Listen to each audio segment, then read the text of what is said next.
Boa noite, colegas do segundo período, tudo bem? Estamos hoje abordando a relação de causalidade, ou nexo de causa, certo? É um instituto do direito que estabelece a relação entre a conduta e o resultado, tudo bem? Isso é constante do artigo 13 do nosso Código Penal. O que ele estabelece? Que o resultado que depende da existência de crime somente é imputável a quem lhe deu causa. Como assim, pessoal?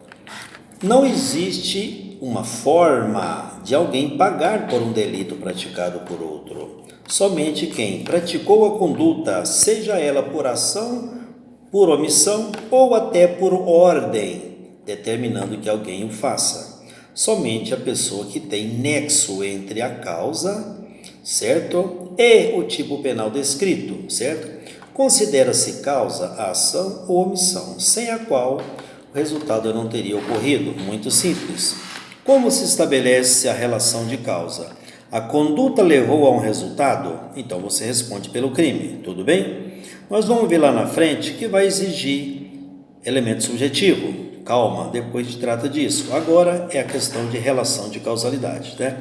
O parágrafo 1º estabelece que superveniência de causa relativamente ou superveniente, depende, tá?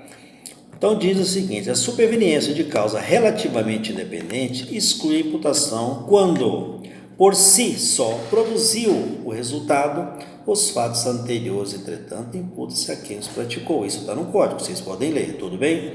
Veja bem, o que diz o parágrafo 1º? Que os fatos ocorridos que não levaram a um resultado,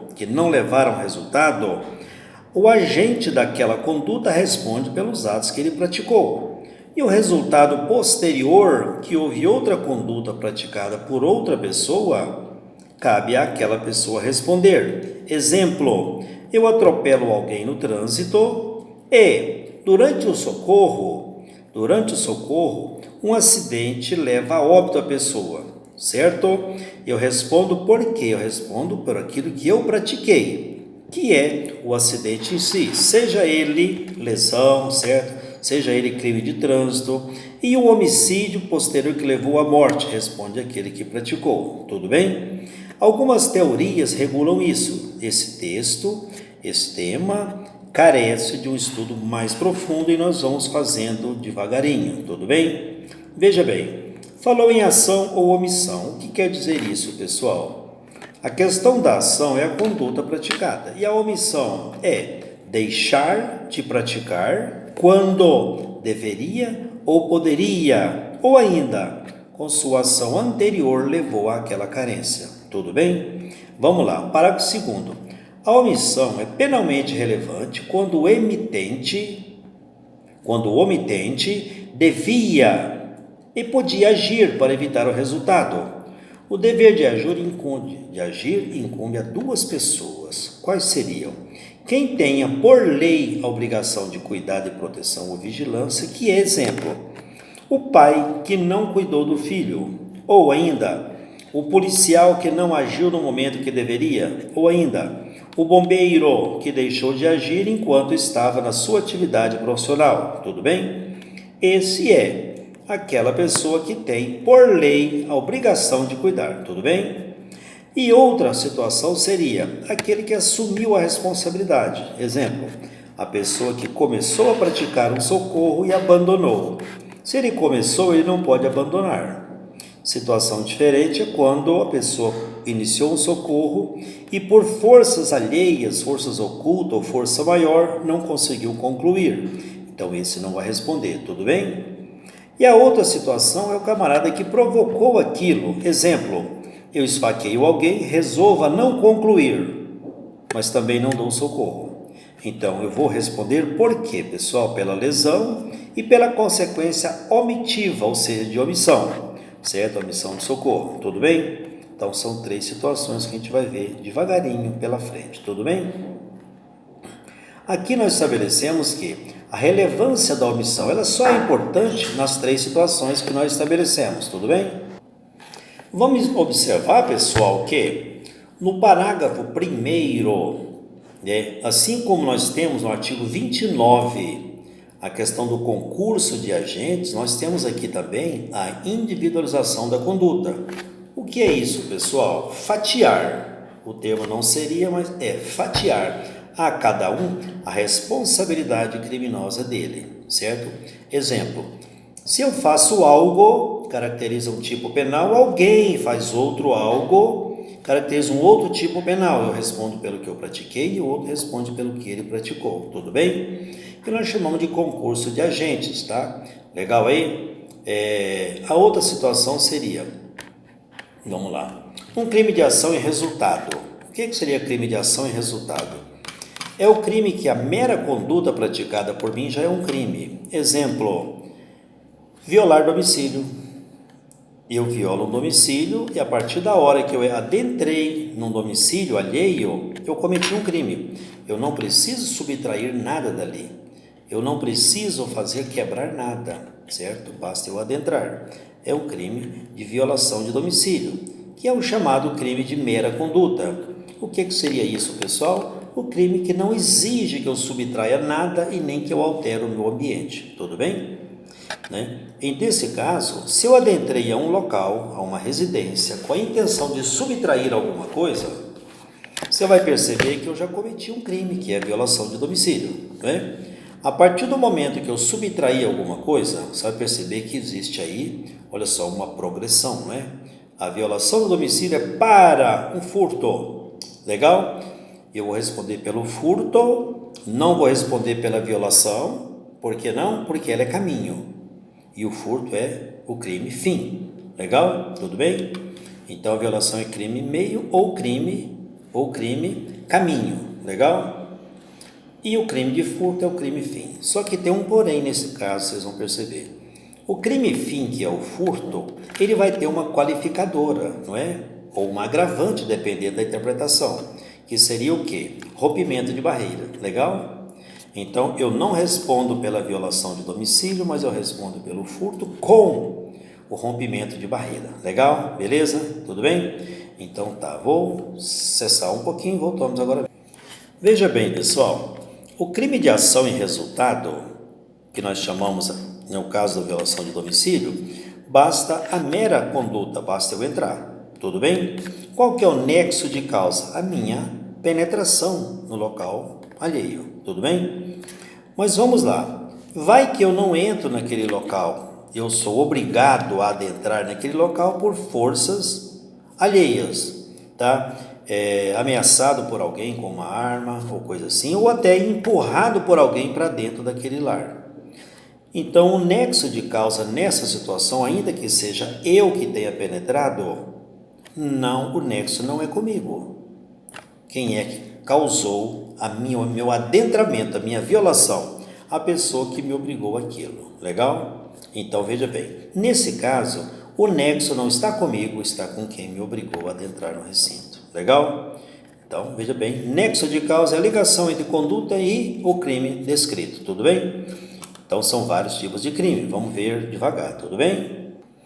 Pessoal, é bom ainda a gente reportar-nos a questão do conceito de resultado, certo? Para falarmos em resultado, vamos separar em dois tipos.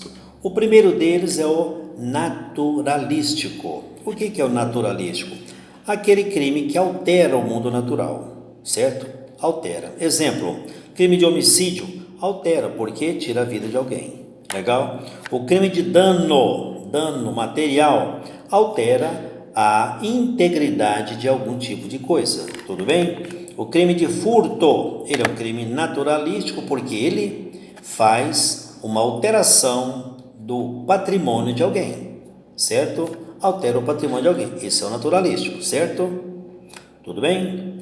Mas vamos falar então agora do tipo jurídico ou normativo. Esse não altera o meio natural. Por que ele não altera?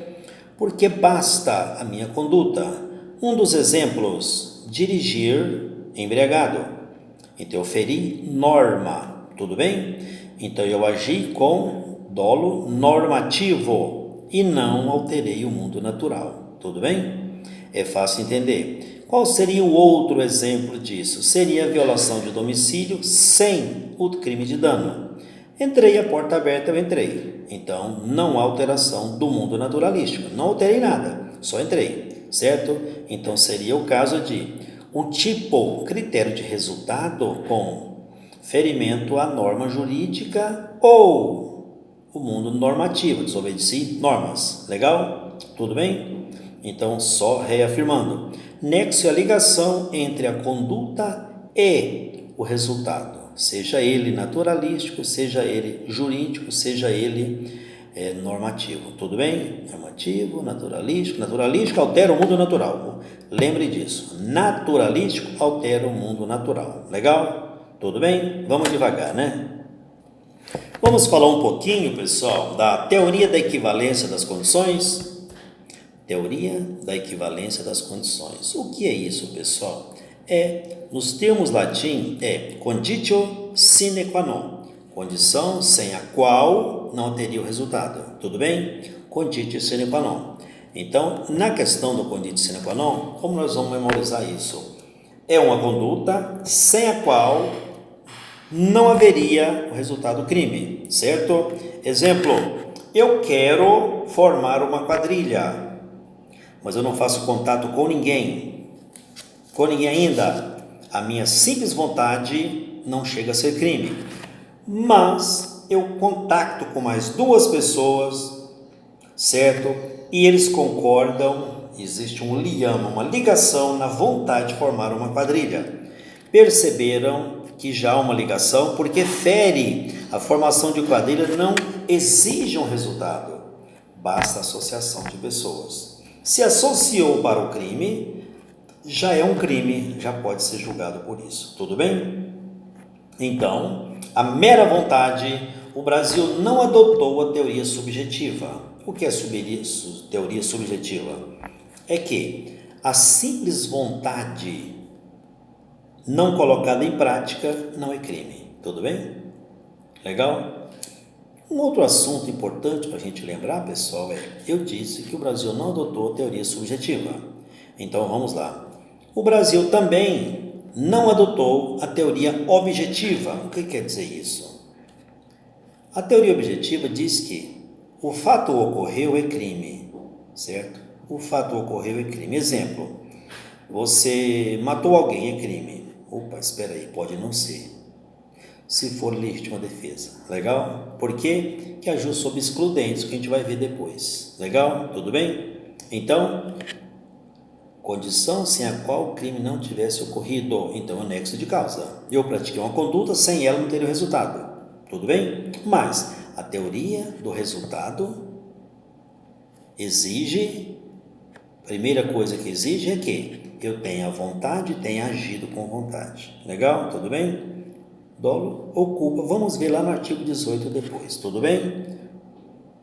Então, pessoal, só para fechar, vimos que o artigo estabelece que o nexo de causa que leve à aplicação da lei penal a uma pessoa, um agente do fato, é aquele fato que sem a conduta não teria o resultado, tudo bem?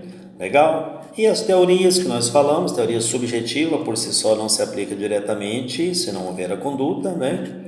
Se não houver a conduta, o resultado. Teoria objetiva não se aplica devido à questão da falta do elemento subjetivo, tudo bem? Teoria adotada pelo nosso código é a teoria chamada sine qua non, ou seja, sem a qual não haveria o resultado, certo? Condição sem a qual não haveria o resultado, tudo bem? Lembrando que nessa teoria exige o elemento subjetivo, dolo ou culpa, tudo bem? Que a gente vai ver depois, legal? Por enquanto é só, beleza? Com Deus todos.